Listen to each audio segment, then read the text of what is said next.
Pokalbis su dienos svečiu.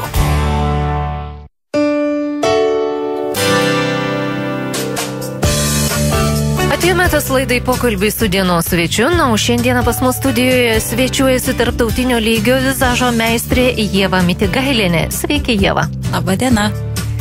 Artėja šaltasis metų sezonas, kuris reikalauja specialios veido priežiūros, ir taip pat kalbama apie makiažą bei renkantis priemonės šaltuoju metų laiku.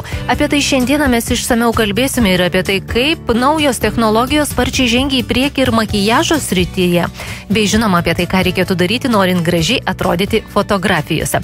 Apie tai mes būtinai pakalbėsime laidos eigoje šiek tiek vėliau, tačiau pirmiausia, Ieva, noriu pasveikinti su 3. lygio tarptautiniu diplomu ir paprašysiu, kad klausytojams papasakotumėte, kas tai yra ir apskritai galbūt apie vizažisto vertinimo lygius. Prašom. Na, aš pirmiausiai tai tikrai dėkinga Jums už sveikinimus, iš tiesų tai sulaukiu tikrai nemažai jų ir tuo labai didžiuojasi. Tarptautinio lygio vizažo diplomus gauna tie specialistai, kurie turi pirmiausiai vizažisto kvalifikaciją. Ją galime įgyti tam tikrose specialiuose mokyklose, aukštosiuose ir grožio mokyklose. Na, o vizažistai sertifikuojami tarptautinėme lygmenyje, tik tam tikrose įstaigose, kurios turi tokius įgaliojimus. Lygiais yra nusakoma specialisto meistriškumas. Ir kiekvienas lygis, jų yra iš viso 5, turi tam tikrus vertinimo kriterijus. Šie vertinimo kriterijai yra taikomi visame pasaulyje vizažistams, kurie turi tam tikrą lygį. Na tai aš didžiuojuosi, kad turiu jau pirmus visus 3 ir tai yra tikrai labai labai didelis įvertinimas ir šis įvertinimas, ko gero mano karjeroje tai yra pati didžiausia aukštuma. Kągi, su tuo dar kartelį sveikiname ir jau, kiek žinau, esate tik tai 3 žmogus Lietuvoje turintis tokį aukštą įvertinimą. Tikrai taip, ir tai yra labai suprantama dėl to, kad tų vertinimo kriterijų atitinkančių įstaigų Lietuvoje tiesiog nėra. Kelionė į užsienį, mokslai trunkantis visą savaitę užsienyje, visą tai kainuoja. Ir aš labai džiaugiuosi, kad vis dėlto yra žmonių, kurie dirbame sunkiai, uždirbame ir vėl investuojame į save, į savo žinias.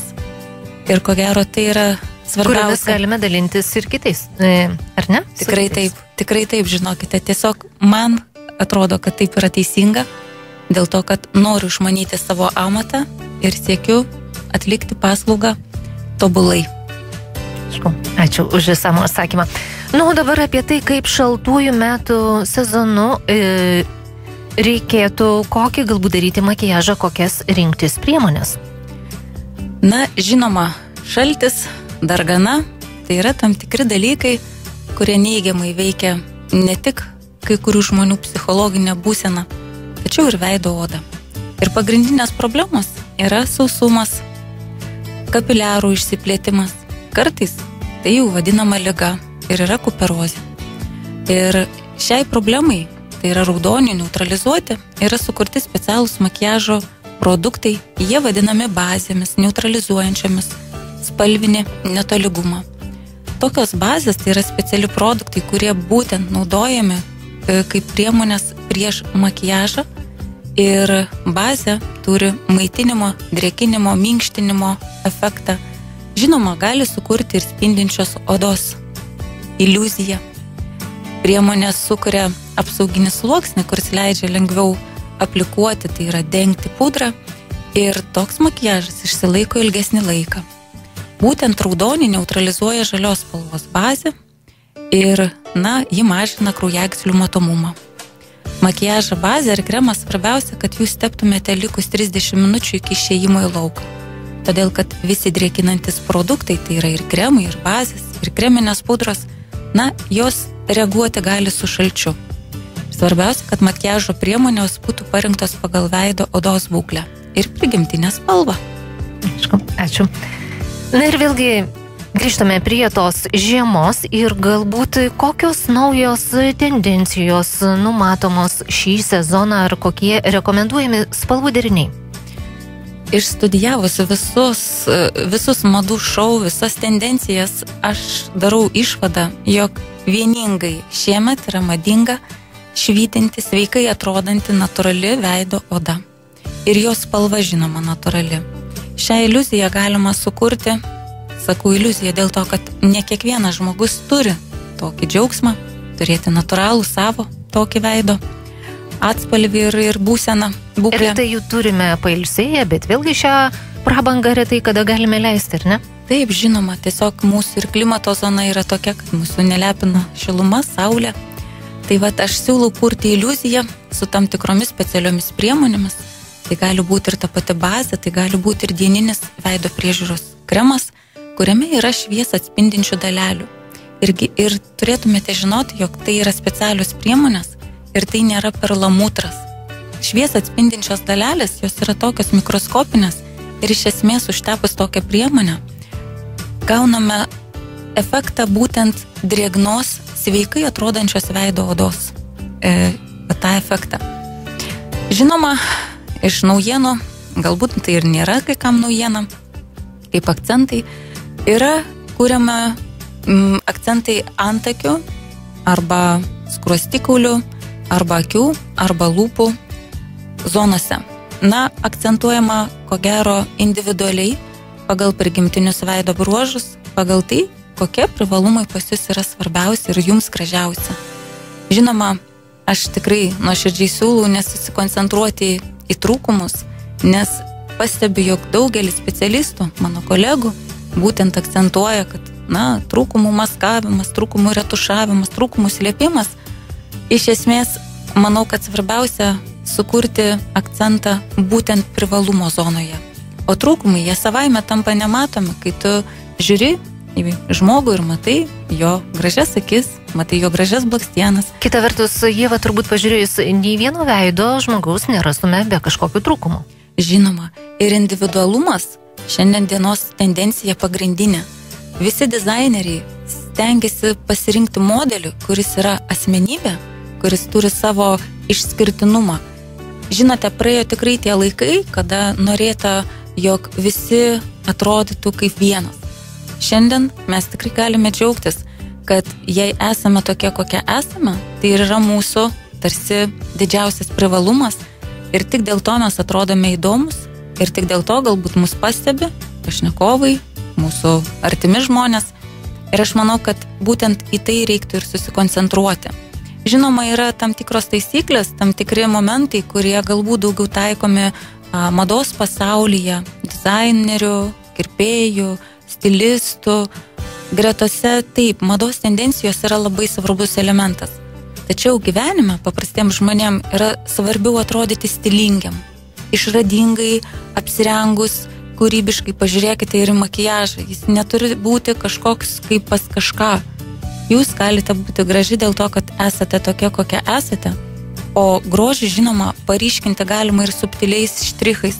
Nebūtinai sukurti idealių veido proporcijų modeliavimą, kuris kartais, aš manau, kad tai yra tiesiog nelabai reikalingas ir nelabai praktiškas šiam gyvenime. Tai yra grimo elementai, kurie, taikomi teatruose, grimuose, televizijose. Ir šiaip paprastam žmogui, ko gero, svarbiausia yra gerai jaustis. Ir tiek galima pasigražinti, kiek širdis geidžia. Na ir kita vertus, čia apie jūsų minėtą veido švytėjimą, jeigu mes švytėsime iš vidaus, tai manau, bet kokiu atveju veidas neatsiliks nuo to. Žinoma. Čia padėkosiu mūsų pašnekovui už pokalbį, kviečiu padarome trumpą muzikinę pertraukėlę, po kurios tęsime mūsų pokalbį. Pokalbis su dienos svečiu.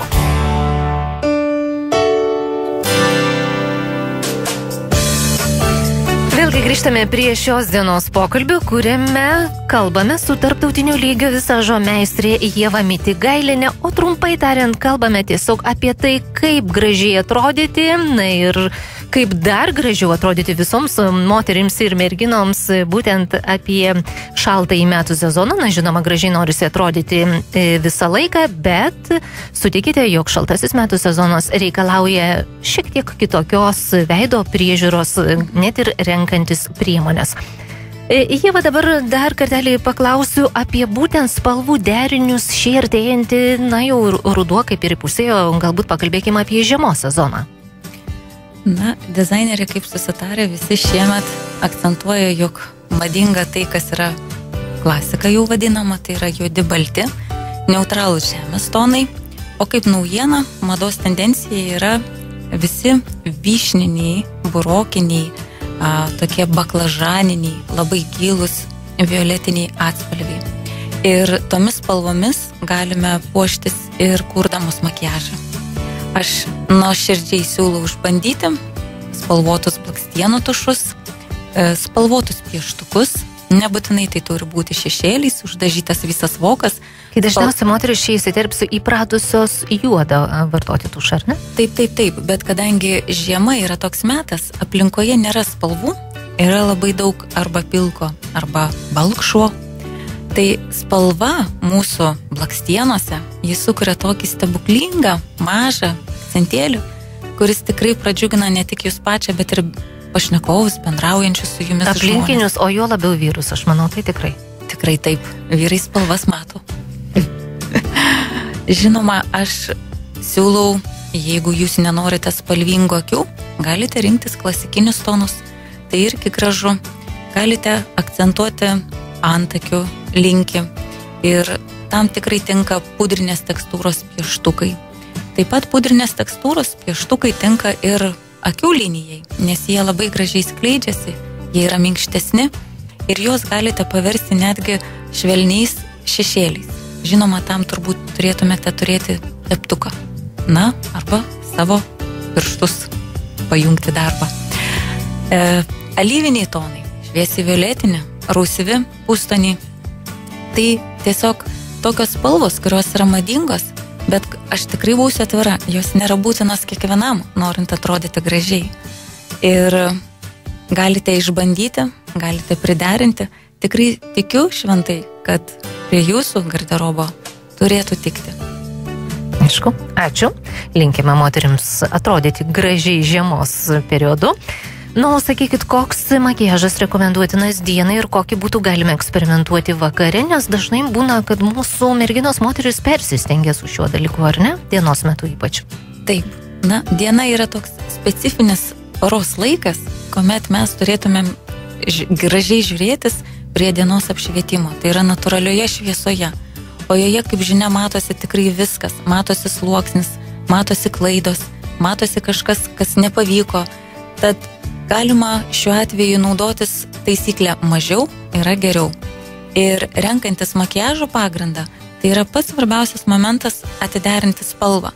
Ir norėčiau pasiūlyti savo mieloms klausytojams, kad spalvą, renkantis veido kreminę pudrą, jos derintų ir žiūrėtų netepdamos ant veido zonos, o būtent tepdamos ant kaklo arba dekolte zonos.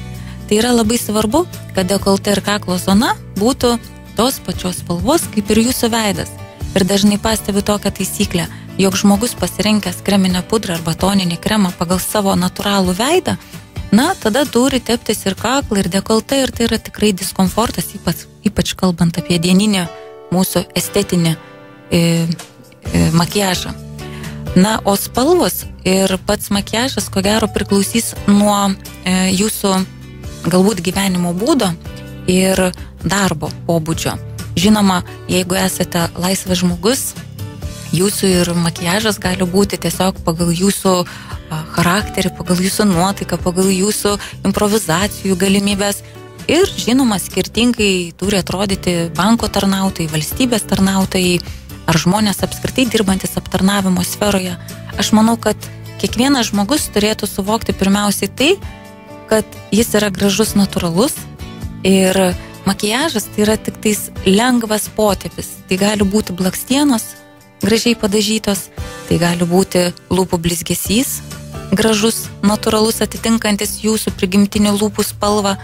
Tai gali būti skruostikaulio kaulo paryškinimas, arba tai gali būti skaistalai, kurie beje yra dabar jau tikrai tendencingi. Ir skaistalų spalva turėtų atitikti iš tiesų jūsų natūralių pigmentų atspalvį. Tai neturėtų būti ryškiai raudona, tai neturėtų būti raudona su violetiniu atspalviu. aš visada siūlau rinktis nei šiltus, nei šaltus, tai yra tokius tarpinius atspalvius, dažnai jie pas mus yra vadinami koralo atspalviais. Na, žinoma, užėjusi bet kurią parduotuvę, aš tikrai tikiu, kad mūsų šaunios pardavėjus gali pakonsultuoti ir padėti pasirinkti tokį pustonį. O jeigu norite tai padaryti pati, tiesiog prisiminkite, kokia jūsų skruostukų spalva, kai jūs žiemą iš lauko grįžtate į namus. Įėjusiais tikrai pažiūrėsite į pro veidrodį ir pamatysite tą savo tikrąją spalvą. Belieka, ko gero, ją įsiminti ir nuėjusi krautuvę pabandyti surasti kažką tokio panašaus. Ir va tokios spalvos jos visada atrodo labai harmoningai, labai natūraliai ir nesukuria nupiešto veido efekto. Vakaras taip yra tas momentas, kada mes galime leisti daugiau, mes galime naudotis spalvomis, mes galime naudotis kontrastais, mes galime iš tiesų labai daug, bet ir tas pats minimalizmas čia taip pat gali būti sveikintinas dalykas. Visada vakare siūlau gerai įsivaizduoti tą bendrą įvaizdį, stilistiką. Makiažas iš esmės gali būti kaip akcentas, tai yra kaip jūsų vakaro papuošalas didžiausias. Arba gali būti tiesiog elementas, kuris išpildys bendrą visą įvaizdį ir toks bus tarsi nematomas. Ir šis makiažas, ko gero, yra vienas iš labiausiai pageidaujamų makiažų, kai ateina klientės makiažo paslaugos. Žmonės dažniausiai tikrai nenori to virsmo tapti net pažįstamais. Pastebėjau, kad žmogus dažniausiai nori tiesiog pagražėti. Ir jam yra labai svarbus momentas, kad jis išliktų savimi. Aš tikrai manau... Na, nebent čia įsitirpsi būtų karnavalinius vakarėlius, ar ne? Taip, žinoma, artėjant kalėdom, artėjant Helovinui, taip tikrai bus, ko gero, pageidavimų dėl kaukės, kažkokio tokio efektingo personažo sukūrimo. Tačiau vėlgi, tai turi būti simbiozė su visa išvaizda, su visų įvaizdžiu, su apranga, su jūsų charakteriu, su jūsų šukuosena. Tiesiog jūs turėtumėte tada įsikūnyti į šį personažą. Tuomet ir makiažas, ko gero, taip, jis bus iškalbingas. Jeigu žmogus nori būti savimi ir nori tiesiog tik pagražėti, žinoma, vakarui galima rinktis nekasdienišką spalvą. Galbūt raudonų lūpų makiažas, jis būtų harmoningai atrodantis prie bet kokio stiliaus, prie bet kokio įvaizdžio ir tai yra labai moteriška. Tiesiog raudonų lūpų spalva turėtų būti vėlgi parinkta individualiai pagal jūsų prigimtinės spalvas. Na, o tokių, žinoma, galbūt jūs negalite savarankiškai nustatyti, bet intuityviai pastebėjau, kad kiekviena moteris gali intuityviai pasirinkti lūpų dažą. Dažnai dirbant parodose, klientės prašo, kad aš parinkčiau spalvą lūpų dažų. Ir kai aš tai darau, remdamasi teorinėmis žiniomis, remdamasi spalvų teoriją, o jos paskui išklausė visą tai ir sako, o man patinka štai šita. Ir parodo visiškai kitą pusę. Ir aš sakau, puiku, tai ir yra ta spalva, su kuria jūs jaučiatės gražiausia. Vadinasi, jums labiausiai ir tinka. Nes kas iš to, kad teoriškai tu pasakai žmogui, ką jis galėtų išsirinkti. Bet intuityviai žmogus žinoma, kad geriau save pažįsta nei bet koks kitas žmogus svetimas. Na čia vėlgi, kaip sakoma, moters intuicija visame kame kalba, pagelbėja kalbant ir apie makiažą. Tikrai taip ir nereikia šito nuvertinti. Dažnai galvoju, kad jei esi specialistas kažkurios ryties, tai tu turi žinoti labai daug, tu turi žinoti geriau. Iš tiesų, aš su metais darausi vis jautresnė savo klienčių pastaboms, savo klienčių pasakojimams. Jos man papasakoja savo įpročius, įgūdžius. Aš, pažindama žmogaus charakterį, taip pat lengviau pradedu laviruoti parinkdamas spalvas. Nes teoriškai mes galime tikrai labai daug žinoti, tačiau žmogus su tuo taisyklingai nupieštų veidu, su tomis taisyklingomis spalvomis, jis gali nesijusti gražiu. Jis gali prarasti savitumą ir jis bus nelaimingas. O mūsų tikslas tai būti laimingomis. Čia vėlgi padėkosiu Ievai už pokalbį, padarome pertraukėlę, po kurios grįšime į eterį ir jau kalbėsime, kokios naujos technologijos koja kojant žengia taipogi ir makiažo srityje. Na ir taip pat, ką reikėtų daryti, norint gražiai atrodyti fotografijose, ne tik kasdienėme gyvenime. Pokalbis su dienos svečiu.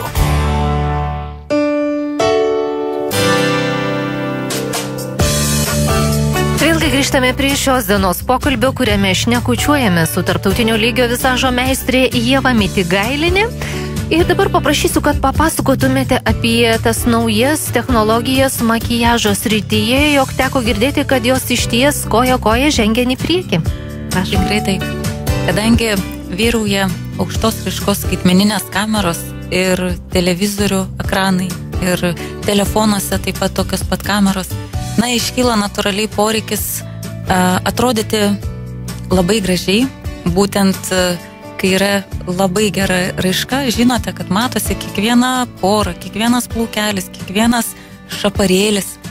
Todėl buvo sukurta nauja HD linija.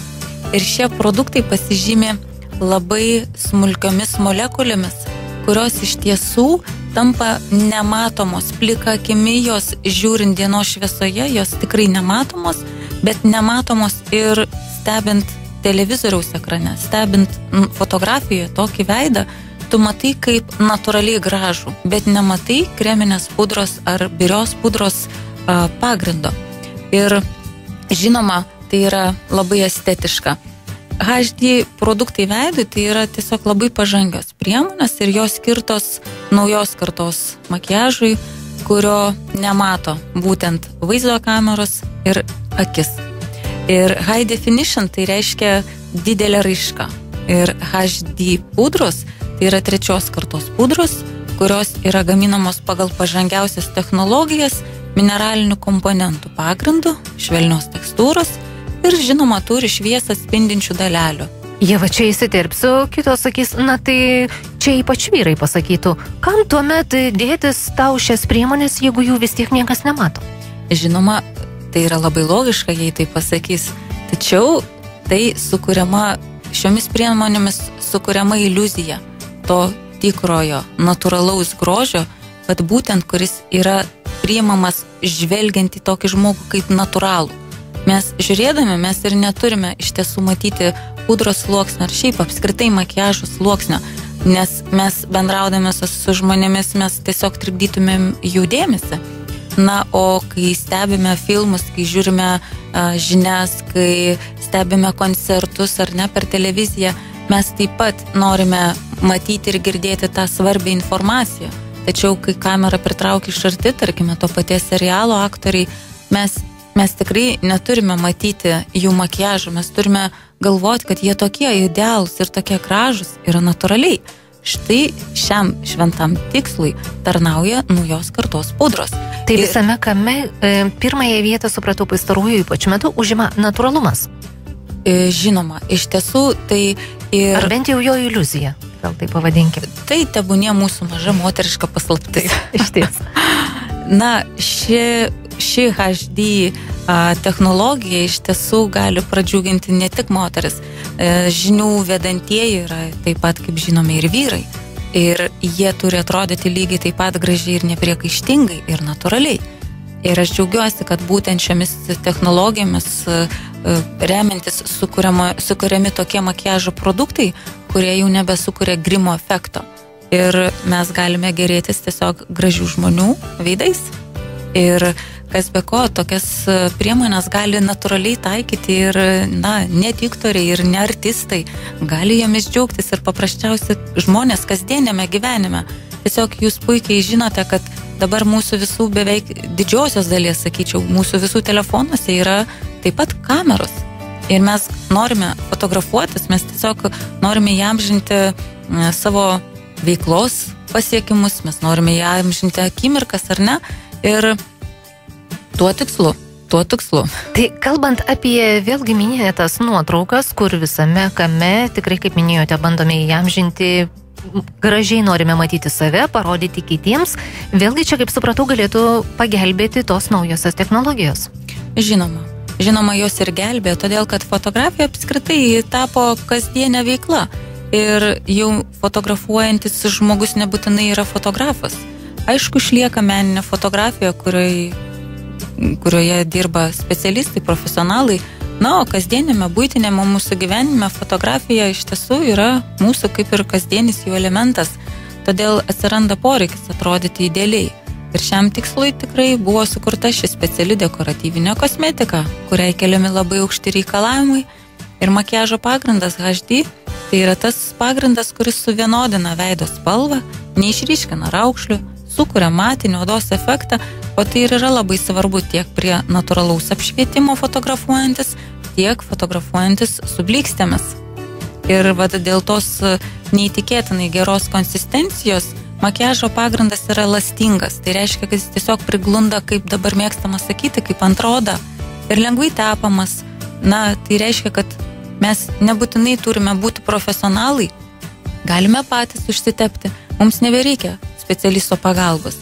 Tiesiog jūs produktą tepate natūraliai su rankomis, kaip dažniausiai darome, arba yra dabar sukurti specialūs teptukai. Tokie jie vadinami duo fibra. Ir jie gana keistai atrodantis, nes dalis jų plaukelių yra juodos spalvos, kita dalis yra baltos spalvos.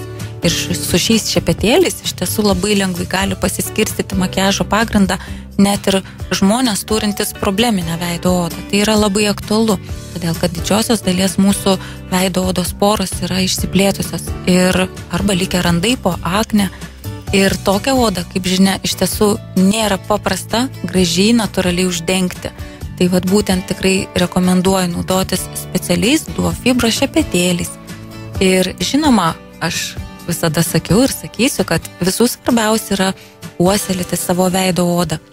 Natūraliai ją prižiūrėti su specialiomis priemonėmis, tinka argano aliejus, kuris yra turtingas nesočiųjų riebalų rūgštimis, vitaminas E yra labai svarbus.